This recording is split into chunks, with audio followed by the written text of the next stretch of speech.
दोस्तों, आप सब कैसे हैं। आज हम बात करेंगे एचआर ऑडिट की। एचआर ऑडिट में क्या क्या कंप्लाइंस होते हैं, हाफ ईयरली क्या होते हैं, एनुअली क्या होते हैं। सबसे पहले हम आज बात करेंगे द फैक्ट्री एक्ट 1948 की। इसमें क्या क्या हम फॉर्म फिल करते हैं, कौन सी डेट को करते हैं, और आज हम ऑनलाइन कैसे लाइसेंस अप्लाई करते हैं। आज हम वो सब चीज़ें इसमें ट्राई करेंगे। फैक्ट्री एक्ट 1948 सबसे पहले इसमें होता है लाइसेंस, रिन्यूअल ऑफ लाइसेंस होता है। इसमें फॉर्म 2 होता है, जो फॉर्म 2 हम अप्लाई करते हैं। होता है लाइसेंस, रिन्यूअल लाइसेंस की क्या क्या प्रोसेस होती है, रिन्यूअल लाइसेंस के लिए क्या क्या डॉक्यूमेंट हमें चाहिए होते हैं। मेनली हमें 4 डॉक्यूमेंट्स होते हैं। Form 2, last licence copy and sign and address and fees, calculation the fees. हम इसको 1 ईयर्स, 5 ईयर्स और 10 ईयर्स के लिए मैक्सिमम एक बार रिन्यूअल करा सकते हैं। हमारा सेकेंडली आता फॉर्म 2 में। फॉर्म 2 में हम उसकी सारी डाटा, सारा डिटेल्स फिल करते हैं। कितनी प्रोडक्शन है, कितनी मैक्सिमम मैन पावर हमने यूज़ करनी है, कितना 30 दिसंबर लास्ट होती है, और 1 दिसंबर से पहले पहले हमें इसको अप्लाई करना होता है, फीस जमा करानी होती है, और calculation according to man power से इसकी फ़ीस की कैलकुलेशन होती है। Notice of change of factory management, ये फॉर्म 2A होता है। इसमें हमें माल मैनेजर्स या कोई भी जो भी फैक्ट्रीज को टेक केयर कर रहा हो, वो चेंज करना हो तो विद इन 7 डेज जैसे ही चेंज होता है हम फॉर्म 2A फिल करके जमा करा देते हैं। अटेंडेंस रूल्स होता है 2011 में। फॉर्म B और फॉर्म C हम फिल कराते हैं। फिर होता है inspection and renewal of boiler certificate भी होता है। इसमें हम सेक्शन 7 और 8 के अकॉर्डिंग, एक्ट 1923 के अकॉर्डिंग हम एज पर ड्यू करते हैं। एक स्टेबिलिटी सर्टिफिकेट होता है, वो हमें एक बार ही लेना होता है। हाइजीन सर्टिफिकेट फॉर कैंटीन्स का, वो जैसे हमारे में कंपनी में अगर कैंटीन चल रही है या करने चलाने की, तो हमें कैंटीन्स का एक वो लेना, कैंटीन का हाइजीन सर्टिफिकेट फॉर कैंटीन लेना पड़ता है। फिर वेलफेयर ऑफिसर, अगर आपके 1000 से ज़्यादा एम्प्लॉई के पास काम कर रहे हैं तो आपको एक वेलफेयर ऑफिसर रखना पड़ेगा। सेफ्टी ऑफिसर, अगर 500 से ज़्यादा आपके पास एम्प्लॉई हैं तो आपको एक सेफ्टी ऑफिसर भी रखना पड़ेगा। अगर आपके पास 50 वोमेन वर्किंग में है तो आपको एक क्रच की फैसिलिटी भी प्रोवाइड करानी पड़ेगी। फिर आपके पास है सेकंड आती है रिटर्न्स एंड रिपोर्ट्स। हम फैक्ट्री एक्ट की 2 रिटर्न्स फिल करते हैं, form 21 and form 22 and form 21। Annually return होती है, वो होती है फॉर्म 21, वो हम 15 जनवरी और 31 जनवरी से पहले पहले हमें फिल करनी होती है। एंड सेकंड होती है हाफ ईयरली रिटर्न्स, फॉर्म 22, वो हमें 15 जुलाई से 15 जून के बीच में फिल करनी होती है। The payment of wages act 1936 होता है। इसमें फॉर्म होता है 4, ये हम वेजेज डिडक्शंस होते हैं, ये हमें हर मंथ मेंटेन करनी होती है। फिर होती है the payment of the minimum wages act, ये फॉर्म 3 होती है 1948, फॉर्म 3 होती है। इसकी जो हमें रिटर्न होते हैं वो 15 मतलब 31 जनवरी से पहले पहले पूरे भी लास्ट ईयर्स के फिल कराने होते हैं। Annually return under workman compensation act, इसमें एक हम पॉलिसी बनाते हैं, वो 1923 इसमें एक पॉलिसी बनाते हैं। फॉर्म 10 हम इसमें फिल करते हैं। एनुअली रिटर्न होता है 31, जो कि काफ़ी इंपॉर्टेंट होता है। इसमें हम फॉर्म 31 में क्या क्या रिटर्न्स, क्या क्या एक्सीडेंट हुए इन ड्यूरेशन इन 1 ईयर्स, उसमें सारे किस टाइप के एक्सीडेंट हुए वो सारे फिल करा होता है। D होता है मैटरनिटी बेनिफिट एक्ट होता है, LMNQ annual statement of festival holidays, form A होता है, जो हमें एज ऑन ईयरली बेस पे गवर्नमेंट को जमा कराना होता है। फिर पेमेंट ऑफ वेजेज एक्ट होता है, payment of wages act and fine and deductions register होते हैं, वो भी हमें एनुअली जमा कराने, एनुअली एज पर एनुअली और मंथली हम दोनों उसको एनुअली एंड मंथली हम उसको मेंटेन करते हैं। फिर मशीन सर्टिफिकेट होता है, प्रेशर्स विजल्स होती हैं, पोस्ट एयर कंपेंसेयर होती है, वीकली ऑफ चेंज इंटीमेशंस होता है, क्योंकि एक वर्कर को हम मैक्सिमम 10 दिन से ज़्यादा एक साथ काम नहीं करा सकते विदाउट वीकली ऑफ प्रोवाइड किया। तो वीकली ऑफ चेंज इंटीमेशंस होता है। हाफ ईयरली रिटर्न होती है, वर्क कमेटी की होती है, फॉर्म G फिल करते हैं। Notice of accident and dangers occurrence registering in death, यानी बॉडी फ्लैट इंजरी होती है इंस्पेक्टर को, हम वो सारी चीज़ें होते हैं। और एक मेनली होता है लक्स लेवल होता है, सदर प्रोसेस होती है, कंप्रेशर चेकिंग का होता है। तो एक पूरी डिटेल्स होती है जो हम करते हैं। फैक्ट्री एक्ट रजिस्टर क्या क्या हमें maintain, payment of minimum wage act 1948 का रजिस्टर्ड मेंटेन करते हैं। Minimum wage 1948 and payment of wages act 1936। Registered of fines form 1। Register of deduction and damage law secures of employer form 2। Overtime and workers form 4। Muster roll form 5। Payment of registered form 10। Wages of slip form 11। Monthly unpaid wages record register. Health registered remarkable by certified physician and visiting factory act 1948 form 7A। adult work registered form 12। record of line wasting painting etc form। compensatory holiday registered। overtime registered for exempted worker।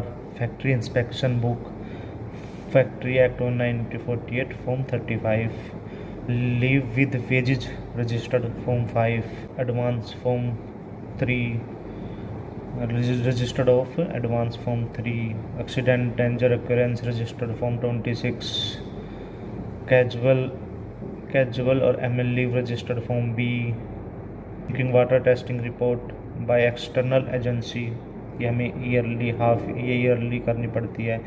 और accident और सारी registered हमें mainly monthly maintain करने। Vessel and other machinery certificate वो भी हमें 1 साल में 1 बार करने पड़ते हैं। Anti sexual harassment meeting record वो हमें मंथली मीटिंग होती है, मंथली उसका डाटा रिकॉर्ड करना पड़ता है। पोस्ट एनुअल रिटर्न होगी section 11। Workman grievance meeting, environment health safety meeting record, housekeeping committee meeting report, canteen chartered balance sheet, periodic regulations.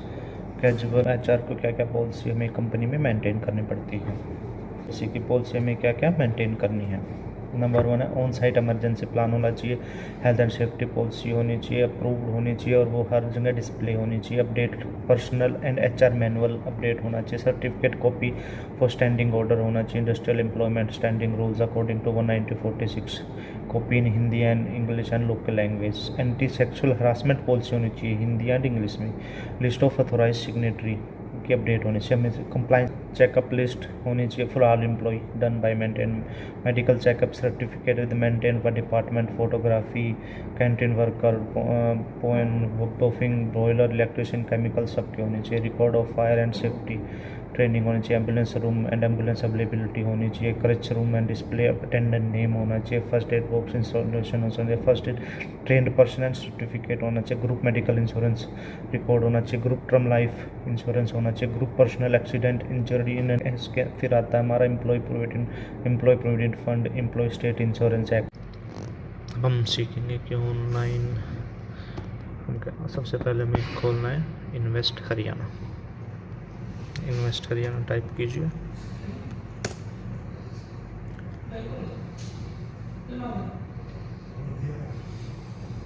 ये जैसे मेरा तो मान लीजिए नहीं, तो यहाँ पे आप साइन आउट कर लेते हैं, तब लॉग इन करते हैं। अगर हम नया बनाना तो यहाँ रजिस्टर कर सकते हैं, नहीं तो हम अगर आपका ईमेल आया है तो आपका यहाँ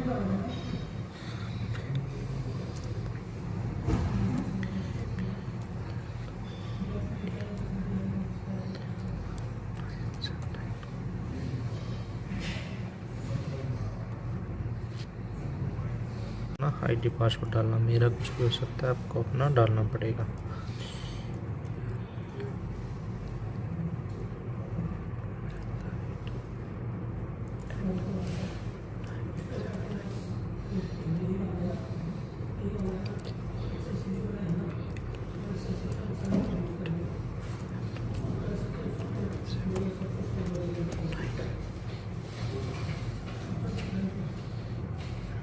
अब आपके सामने ऐसे खुलेगा, फिर आपको जाना है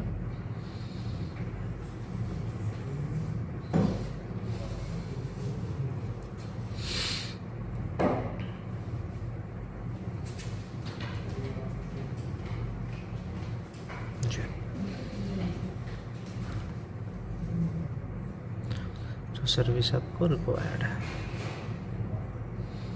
service in progress.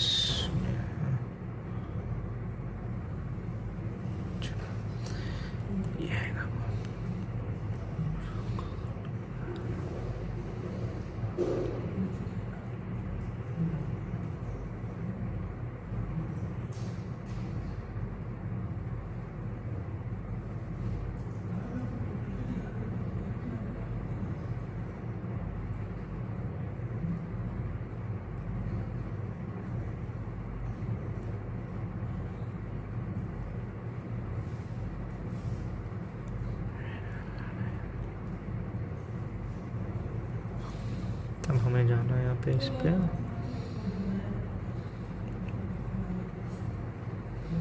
Soft registration पे। ये मेरा ऑलरेडी रजिस्टर्ड है, इसलिए जो भी है आप यहाँ पे एप्लीकेशन सिग्नेचर प्लेस करके टर्म्स एंड कंडीशन करके ओके करोगे तो आपका ये अप्लाई हो जाएगा। ठीक है,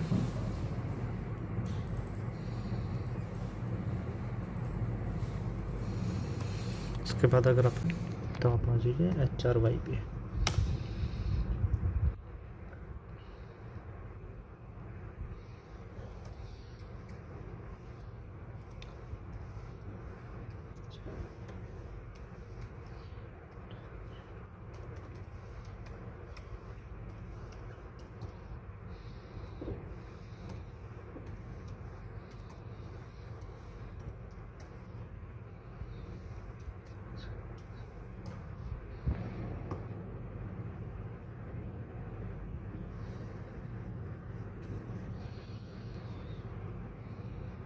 जैसे हमने लाइसेंस में जाओगे आप,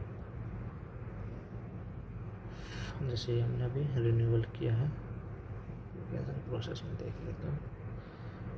बैलेंस फीस आ गई, कितने साल के लिए किया है,